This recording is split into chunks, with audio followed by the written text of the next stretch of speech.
ജർമ്മനിയിലുള്ള 35,000 അവരുടെ ഫോഴ്സിനെ ഹംഗറിയിലോട്ട് മാറ്റാൻ തീരുമാനിച്ചു. ഹംഗറി ആരാ? ഈ യൂറോപ്യൻ രാജ്യങ്ങളുടെ ഏറ്റവും വലിയ ശത്രുവാണ്. എന്തിനാ ശത്രുവായത്? ബേസിക്കലി ഹംഗറി യൂറോപ്യൻ രാജ്യങ്ങളുടെ ശത്രുവായതിൻ്റെ ബേസ് റീസൺ നിങ്ങൾക്കറിയാം.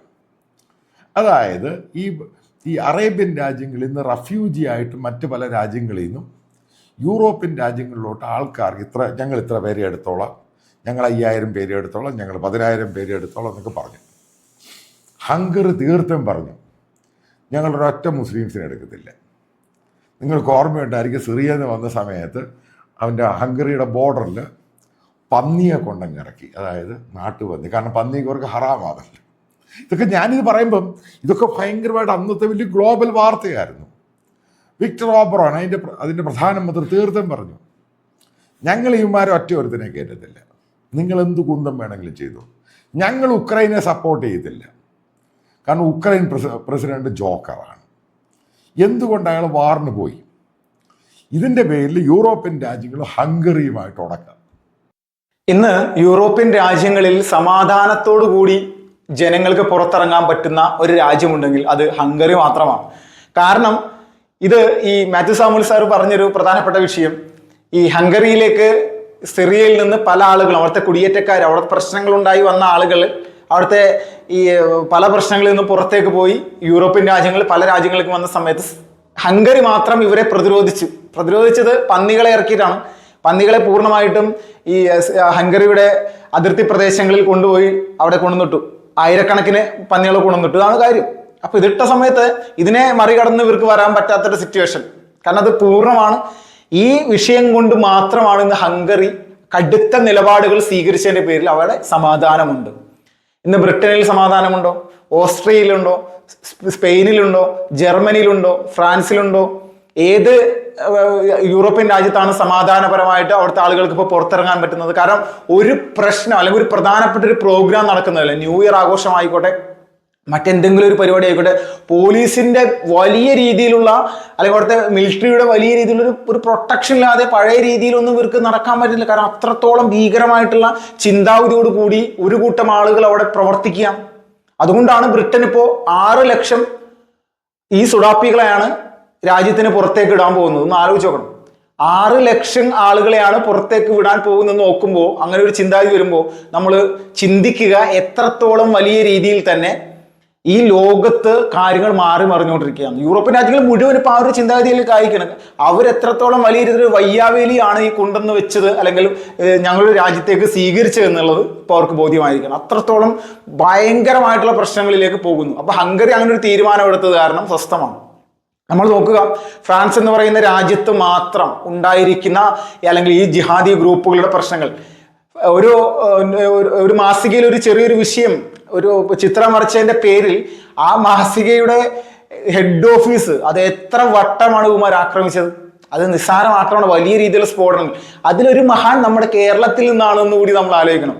ലോകത്ത് എവിടെ ഒരു ഭീകരവാദ പ്രശ്നങ്ങൾ നടന്നു കഴിഞ്ഞാലും, ഒരു സ്ഫോടനം നടന്നാലും വലിയ രീതിയിൽ അത് പ്രശ്നങ്ങളൊന്നും ഇല്ലെങ്കിൽ ഏകദേശം ഭൂരിഭാഗം വിഷയങ്ങളിലും നമ്മുടെ കേരളത്തിൽ നിന്ന് ഒരാളാണ്. ഇപ്പോൾ നമ്മുടെ ശ്രീലങ്കയിൽ ഈസ്റ്റർ ദിനത്തിൽ ഒരു പള്ളിയിൽ സ്ഫോടനം, 300-ന് മുകളിൽ ആളുകളാണ് അന്ന് അവിടെ മരിച്ചു, പിഞ്ചു കുഞ്ഞുങ്ങൾ അടക്കം.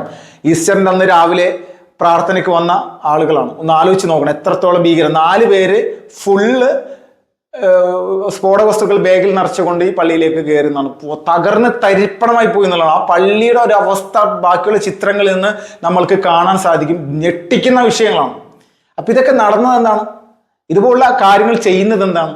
പുലസ്ത്രീ രാജേന്ദ്രൻ എന്ന് പറയുന്ന ഒരു ഹിന്ദു പെൺകുട്ടിയാണ് ഇതിലുണ്ടായിരുന്നത്. ആ പെൺകുട്ടി ഇതുപോലെ തന്നെ മതം മാറി. നമ്മുടെ നിമിഷയൊക്കെ മതം മാറിപ്പോയ പോലെ തന്നെ ഈ പുലസ്ത്രീ രാജേന്ദ്രൻ എന്ന് പറയുന്നത് MBBS പഠിച്ചിരുന്ന ഒരു പെൺകുട്ടി കൂടിയാണ് നമ്മൾ ആലോചിക്കണം. അപ്പോൾ ഇങ്ങനെയുള്ള വിഷയങ്ങൾ, ഇതുപോലെയുള്ള നിലപാടുകൾ ഉള്ള ആളുകൾ നമ്മുടെ ഈ കൊച്ചു കേരളത്തിലുണ്ട്. അപ്പോൾ ചിന്തിക്കണം നമ്മൾ.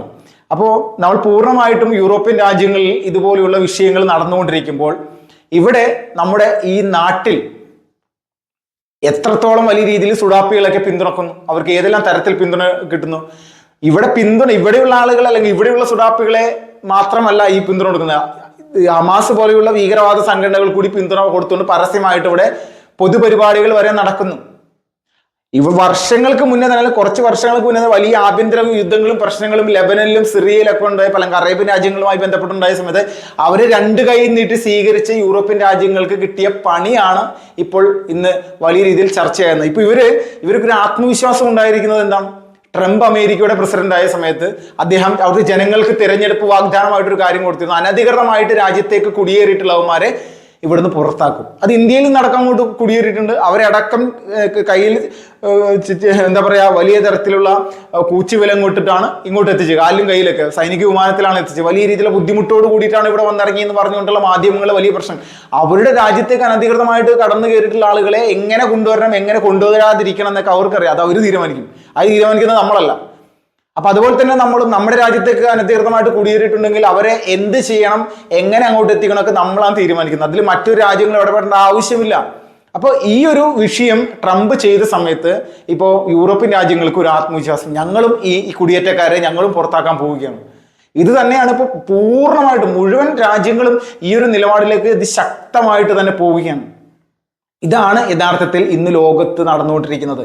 സഹായിക്കാൻ ചെന്ന ആളുകൾക്ക് തന്നെ കിട്ടുക വെച്ചാൽ പാല് കൊടുത്ത കൈക്ക് തന്നെ പണി കൊടുക്കുന്ന പാമ്പിന്റെ കലാപരിപാടിയാണ് യഥാർത്ഥത്തിൽ ഇപ്പോൾ യൂറോപ്പിലെ പല രാജ്യങ്ങളും ഈ സുഡാപ്പികളിൽ നിന്ന് അനുഭവിച്ചുകൊണ്ടിരിക്കുന്നത്.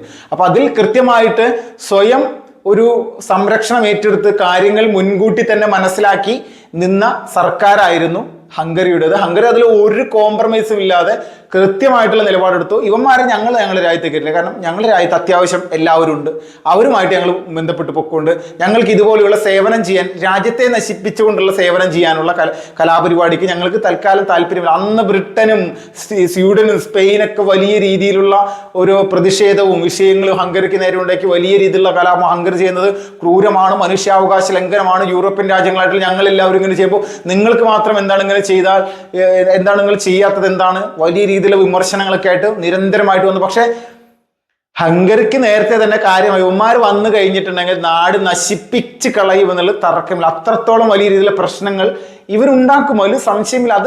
അത് യൂറോപ്പിലെ രാജ്യങ്ങൾ വലിയ രീതിയിൽ നിന്ന് അനുഭവിച്ചുകൊണ്ടിരിക്കുകയാണ്. കഴിഞ്ഞ 2 ആഴ്ചക്ക് മുന്നാണ് ഓസ്ട്രേലിയയിൽ 2 വ്യക്തികൾ, ഒരു നഴ്സും ഒരു ഡോക്ടറും ഇരുന്ന് പറയുകയാണ്, ഇവിടെ ഈ ഹോസ്പിറ്റലിൽ വരുന്ന ജൂതന്മാരെ പരമാവധി ഞങ്ങൾ പണി കൊടുത്തിട്ടാണ് വിടാറുള്ളത്. ജൂതന്മാരായിട്ടുള്ള ആളുകൾ അമേരിക്കയിൽ അവര് ചികിത്സയ്ക്ക് വേണ്ടി ഈ ഹോസ്പിറ്റലിൽ വരുന്ന സമയത്ത് അവർക്ക് പരമാവധി ഒരു ഇസ്രായേലികൾ കാരണം ഇതിന്റെ പേരിൽ അവരെ പരമാവധി ഉപദ്രവിക്കുക, അവരെ ഏതെല്ലാം തരത്തിൽ അപകടത്തിലാക്കാൻ സാധിക്കും അതൊക്കെ ചെയ്തിട്ടാണ് ഞങ്ങൾ വിടാറുന്നത്. 2 സുഡാപ്പികൾ ഇരുന്ന് പറയുകയാണ്, ഒരു ആണും പെണ്ണും, ഡോക്ടറും നഴ്സും കൂടി ഇരുന്നത്.